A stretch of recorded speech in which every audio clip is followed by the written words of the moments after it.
अगर आप हनुमान जी का कथा सुनना चाहते हैं, तो चैनल को सब्सक्राइब करें। हनुमान अंजना के पुत्र थे। भगवान ब्रह्मा जी का महल एक स्वर्गीय निवास था और उस महल में सुंदर अप्सराएं रहती थी। उनमें अंजना नाम की एक सुंदर अप्सरा भी थी। उसकी सेवाओं से खुश होकर ब्रह्मा जी ने उसे पुरस्कृत करने का फैसला किया।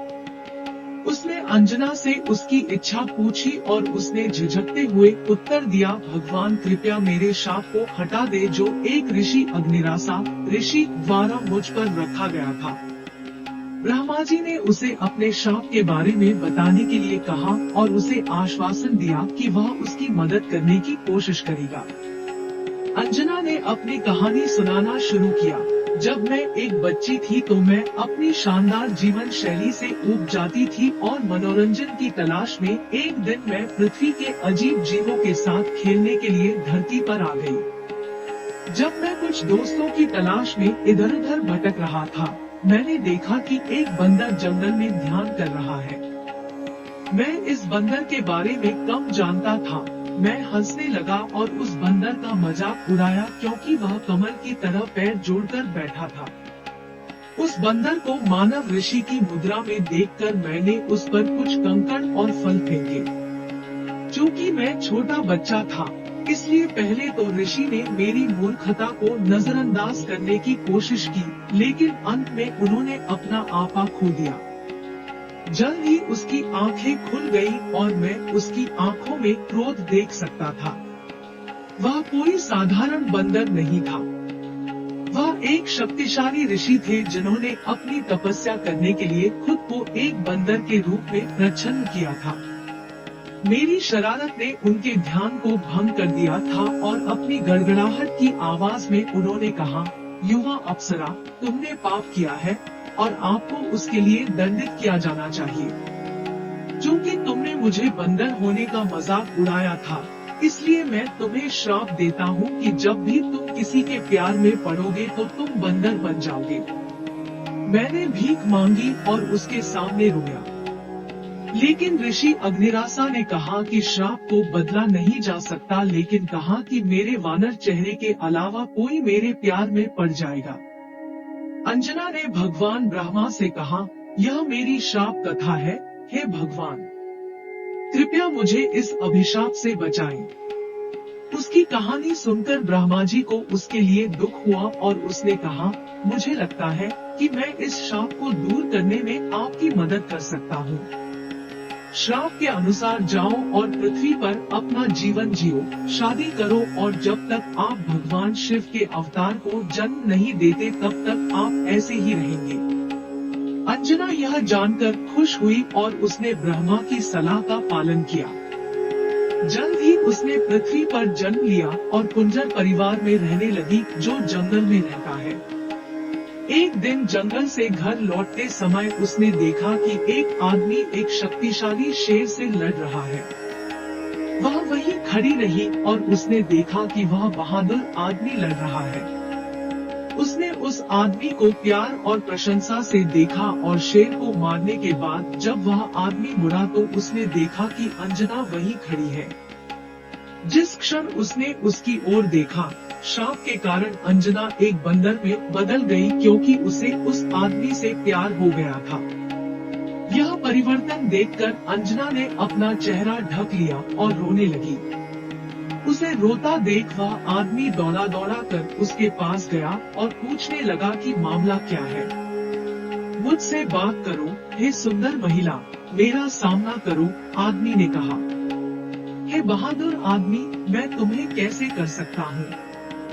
मैं शापित हूँ और शाप के अनुसार अगर मुझे प्यार हो गया तो मैं एक बंदर में बदल जाऊंगी और मेरे पास है, इसलिए कृपया मुझे अकेला छोड़ दो और जाओ, अंजना ने कहा। उस आदमी ने मुस्कुराते हुए कहा, देखो महिला, मैं इंसान नहीं हूँ, लेकिन भगवान शिव के वरदान के अनुसार मैं कोई भी रूप ले सकता हूँ। अंजना ने अपनी उंगलियों से झांकते हुए देखा कि उसके सामने एक वानर सामना वाला आदमी खड़ा है। वह हैरान थी। उस आदमी ने कहा, मैं वानरों के राजा सुमेरु पर्वत का कपिराज केसरी हूँ। तुम्हें देखते ही मुझे तुमसे प्यार हो गया। मैं शादी में तुम्हारा हाथ पूछती हूँ, क्या तुम मुझसे शादी करोगी? अंजना ने उसका प्रस्ताव स्वीकार कर लिया और सोचा कि ऋषि की बात सच हो गई है। यह आदमी मेरी शक्ल के अलावा मुझसे शादी करने को तैयार है। बाद में दोनों ने जंगल में शादी कर ली।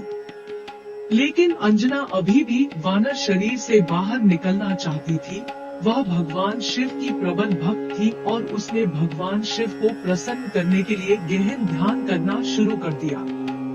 उसकी भक्ति को देखकर भगवान शिव प्रकट हुए और पूछा कि वह क्या चाहती है।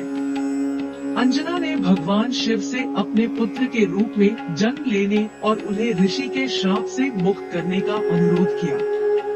उसकी भक्ति से बहुत प्रसन्न भगवान शिव ने उसे उसकी इच्छा प्रदान की। उसी समय राजा दशरथ भी अयोध्या में पुत्र कामना यज्ञ संतान उत्पन्न करने के लिए आध्यात्मिक अनुष्ठान कर रहे थे। उस यज्ञ के परिणाम स्वरूप उन्हें अपनी 3 पत्नियों द्वारा साझा करने के लिए एक पवित्र हलवा खीर प्राप्त हुआ, जिससे भगवान राम, लक्ष्मण, भरत और शत्रुघ्न का जन्म हुआ। जब दशरथ अपनी पत्नी को वह प्रसाद दे रहे थे, एक पतंग ने उस हलवे का एक टुकड़ा छीन लिया, जंगल के ऊपर से उड़ गया और उसे वहीं गिरा दिया जहां अंजना ध्यान में लगी हुई थी। यह सब भगवान शिव के वरदान के कारण हुआ। भगवान शिव ने वायु को उस प्रसाद को अंजना तक पहुंचाने का आदेश दिया। हवा के हिंदू देवता वायु ने गिरते हुए प्रसाद को मां अंजना के विस्तारित हाथों में पहुंचाया।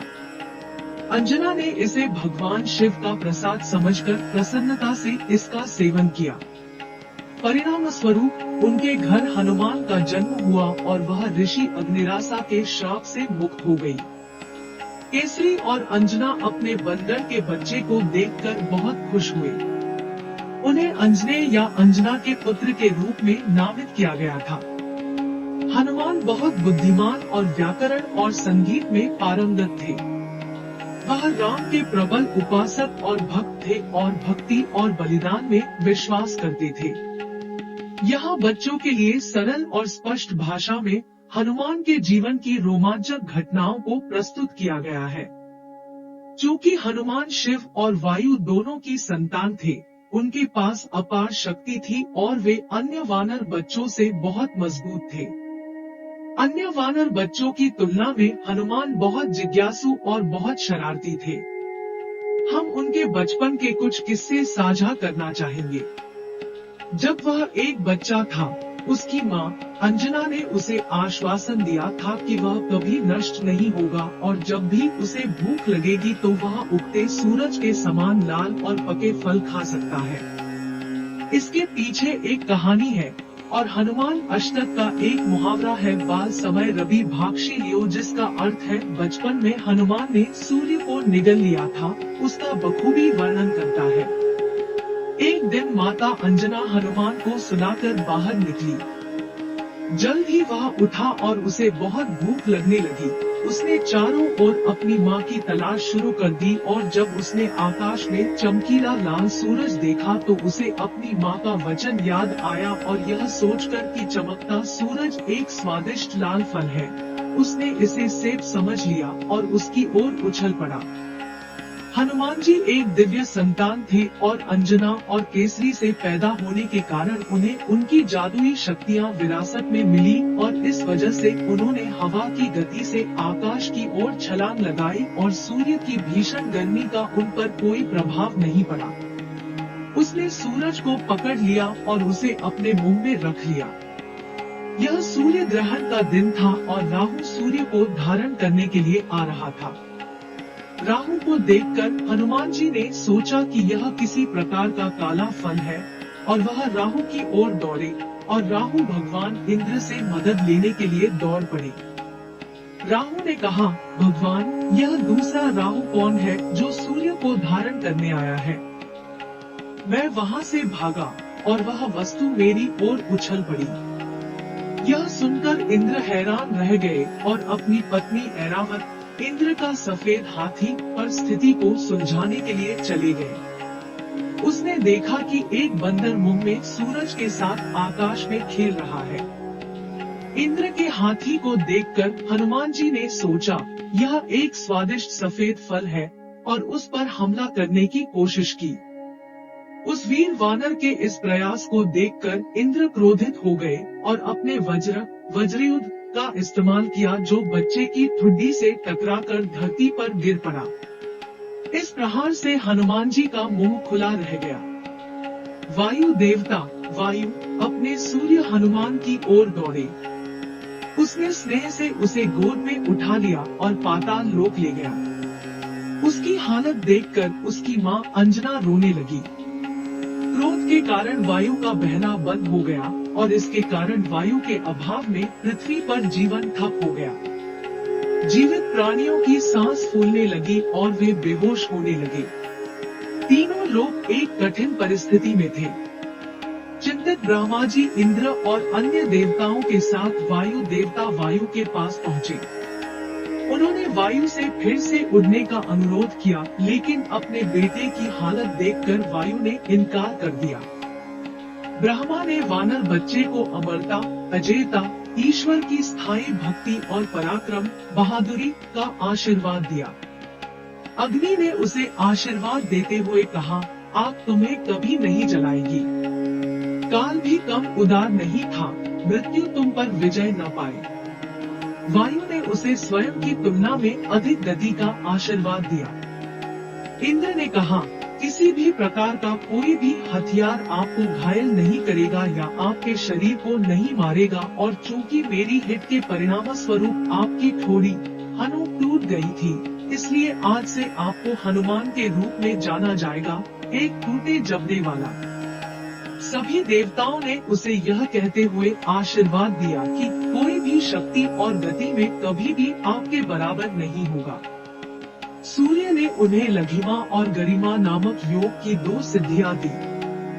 लघिमा से वह सबसे छोटा रूप प्राप्त कर सकता था और गरिमा से वह जीवन के सबसे बड़े रूप को प्राप्त कर सकता था। इसी घटना से अंजना के वानर पुत्र को हनुमान के रूप में जाना जाने लगा। इसके बाद वायु देवता पहले की तरह बहने लगे और तीनों लोकों में जीवन सामान्य हो गया।